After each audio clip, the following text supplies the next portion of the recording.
All right, so today we're hopping on board for a journey, you could say, through the heart of India. Okay. And we're going to be taking a deep dive into the Indian Railways. Interesting. It's not just a network of tracks. Right. This thing is massive. Yeah. It is one of the largest and busiest rail networks on the entire planet, moving millions of people and tons of goods like every single day. It's hard to even imagine. Yeah. So we've got a really interesting deep dive plan for you all today. Okay. And we've drawn from this really comprehensive report Mm-hmm. that really lays out everything from its historical roots way back when to its really ambitious vision for the future. Okay, cool. So our mission, if you will, today is to kind of extract Okay. the most compelling, Yeah. crucial insights about this incredible system. Yeah.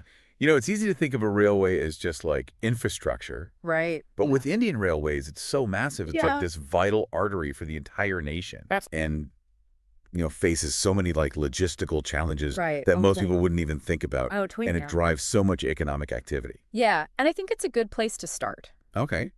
Let's set the scene a little bit with a piece of history that I think will surprise some people. Okay. So picture this, all right. All right. April 16th, 1853. Wow. This is when the very first passenger train in India Okay. made its journey Okay. between Mumbai. Mm-hmm. It was Bombay back then, and Ah. Thane. Okay. And get this, the total distance was only 34 kilometers. Wow. That's so tiny. It's so tiny, it's almost hard to believe Yeah. that tiny little beginning Right. sparked what we're talking about today. Yeah, it truly is remarkable. Yeah. And, that was really just the first step. Right. And it kind of paved the way for the system that underwent this Yeah. fundamental shift in 1951 Mhm. with nationalization. Right. And that basically brought all of these different privately owned railway companies Yeah. under government control. Mm-hmm. And that allowed for centralized planning, Okay. large-scale investment, Mm-hmm. and a more standardized approach to development Yeah. across the entire country. It makes a lot more sense. Yeah. And it was a real turning point that Yeah. fueled that massive expansion that we're going to talk about. Let's dive into that massive scale then. Okay. So we are talking about a track length Okay. of over 67,000 kilometers. Wow. To put that in perspective, that's Yeah. traveling the entire circumference of the Earth Mm. more than 1.5 times. Wow, that's crazy. So I'm curious, from your perspective, Yeah. what are some of the key logistical hurdles Yeah. that arise from managing such an immense network? Oh, there's so many. Right. I think just the synchronization Yeah. required across the 7,000 stations Right. that are connected by this massive network. It's mind-boggling. It really is. Yeah. It relies on these incredibly sophisticated signaling and communication systems. Yeah. And even minor disruptions Yeah. in key locations Right. can create ripple effects That's across true. the whole system, Yeah. which just highlights the need Uh-huh. for constant monitoring Yeah. and efficient coordination. Right. And it's not just the tracks themselves, Right. also the trains. Oh, yeah. Over 13,000 passenger and freight trains Mhm. operate daily. It's just this continuous, Right. intricate ballet of movement. Yeah. Across the country. And then on top of that, Yeah. you've got to consider the human capital On involved. people. Yeah. So Yeah. Indian Railways is one of the world's largest employers. Wow. It has 1.3 million people. That's a whole city. Yeah. It's the size of some countries. Yeah. That's wild. So you can imagine just managing a workforce of that size Right. presents its own unique challenges Oh, I'm sure. in terms of training and, safety protocols. Yeah. Right. And just efficient operations. And so when we talk about those 13,000 trains, Yeah. it's not just a one-size-fits-all situation. Right. Indian Railways caters to this incredibly diverse Yeah. range of travel needs. Yeah. So we have, our general passenger trains, Mm-hmm. but even within that, there's a fascinating variety. Totally. And, you've got the mail and express trains. Yeah. Those are your dependable options Yeah. for traveling those medium to long distances. Right. And they kind of make a defined number of stops along the way Okay. to serve all those different communities.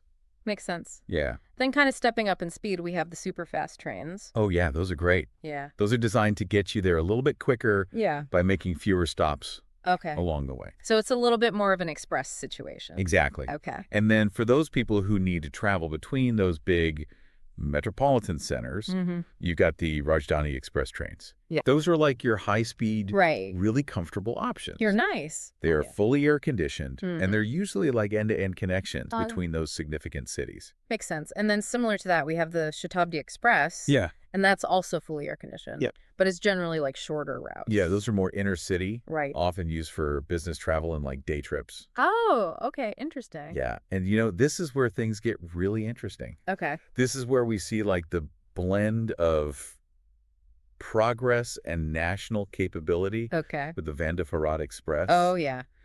This is India's first semi-high-speed train, Very cool. and it's fully indigenous. Oh, wow. It's designed and manufactured Okay. in India. Wow. So it's a huge technological leap, Mm-hmm. but it also signifies like this growing self-reliance Right. in railway technology and manufacturing. So it's kind of like a point of pride. Totally, it is. Yeah, that's cool. And of course, we can't talk about all this Yeah. without talking about the freight trains. The workhorses. Yeah, often unseen Yeah. by the average passenger, but they are moving everything from raw materials. Like Kolkalai. Yeah, coal, iron ore Mm-hmm. to like agricultural products across the nation. Yeah, they're vital for supporting India's industrial and agricultural sectors. Right. Just moving huge volumes of goods. And I bet that has a huge effect on like supply chains and prices and things like that. Probably. Wow. Yeah, they have a huge impact nationwide. That's crazy. And for people living in, big cities, Mm-hmm. the metro and suburban train networks Oh, yeah. are like lifelines They really are. for daily commutes. Yeah, especially in cities like Mumbai and Delhi and Kolkata. Yeah. These systems handle an incredible amount of passengers every single day. Yeah, it's amazing how they keep it all running on time. Well, they are, they're a critical layer of urban mobility, Mm. and they often operate at remarkable frequencies Wow. just to manage the massive flow of commuters. That's wild. And all of this requires so much technology and such robust infrastructure. It's more than just laying track. Right. We're seeing these advancements, especially in electrification. Over half of the network now is electrified. That's right. What are some of the big benefits of making that shift? Well, the big one is, it's reducing the reliance on diesel fuel, Okay. which leads to lower operating costs Yeah. and less carbon emissions, Right. which is great for the environment. So it's a win-win. Yeah, totally. And they have that ambitious goal of full electrification by 2030, That's right. which is right around the corner. It is. And speaking of the future, the high-speed rail initiative Oh, yeah. is super exciting. Yeah, a lot of people are excited about that. Especially that Mumbai-Ahmedabad bullet train. Yeah, that one's really captured the imagination. What makes this project so significant? Well, not only is it going to be much faster, Right. but it also involves this transfer of technology and expertise Okay. from Japan, which has a really long history Yeah. of successful high-speed rail. Right. So this knowledge sharing Yeah. will be really invaluable Okay. for developing future high-speed lines within India. I see. So they're kind of learning from the best. Exactly. Okay. That's really cool. And even beyond these flagship high-speed lines, there's that continuous drive for modernization Yeah. across the whole network. Oh, yeah, they're rolling out new trains like the Vande Bharat, and they're doing all these upgrades to stations with improved facilities. Yeah, like Wi-Fi and Yeah. digital ticketing. Totally. It's just going to make things so much easier For sure. and smoother for everybody. Makes the travel experience a lot better. Yeah. And, these modernization efforts, Yeah. really essential for Uh-huh. enhancing passenger comfort and efficiency Mhm. and just the overall satisfaction, Yeah. bringing the railway infrastructure Yeah. up to those global standards. And when it comes to the passenger experience, Yeah. Indian Railways knows that people have different needs and budgets. Right. So they offer a range of travel classes. Yes, they do. Can you kind of break down some of the key differences? Yeah. So for people who want the highest level of comfort, Yeah. you've got first class AC, Okay. and that offers private cabins and all the premium amenities. Very nice. And then you've got second class AC Mhm. or 2 AC Okay. and third class AC, Yeah. which is 3 AC. Gotcha. Both of those provide air-conditioned travel with sleeping berths, Okay. but they differ a little bit in the number of berths per compartment Okay. and just like the overall space and privacy. Yeah, I've heard that those can get a little cramped, Yeah, sometimes. especially if you're on a long journey. Definitely. Right. And then for those longer journeys where budget's a concern, Mm-hmm. sleeper class is really popular. Okay.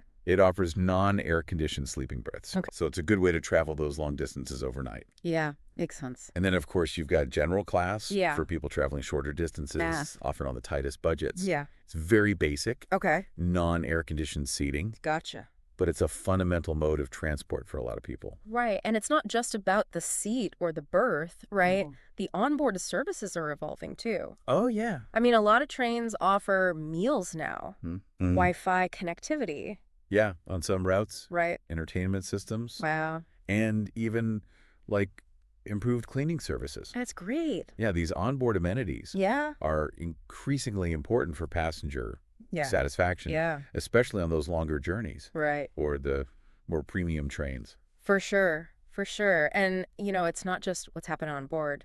The stations are changing too. Yeah. A lot of them have comfortable waiting lounges, Mhm. shops. Yeah, food stalls, ATMs, Yeah. even charging points now. Oh, that's important. Yeah. And, of course, cleaner restrooms.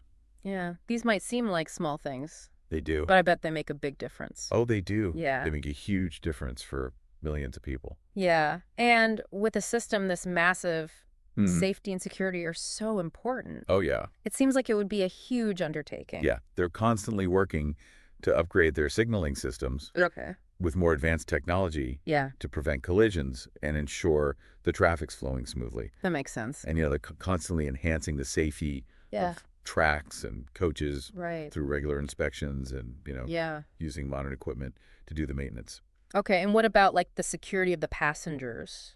Well, the Railway Protection Force, Okay. or the RPF, Okay. plays a huge role in maintaining order and security Mm-hmm. at stations Mm-hmm. and on board the trains. Okay. And they're also installing more and more CCTV cameras Yeah. at the stations.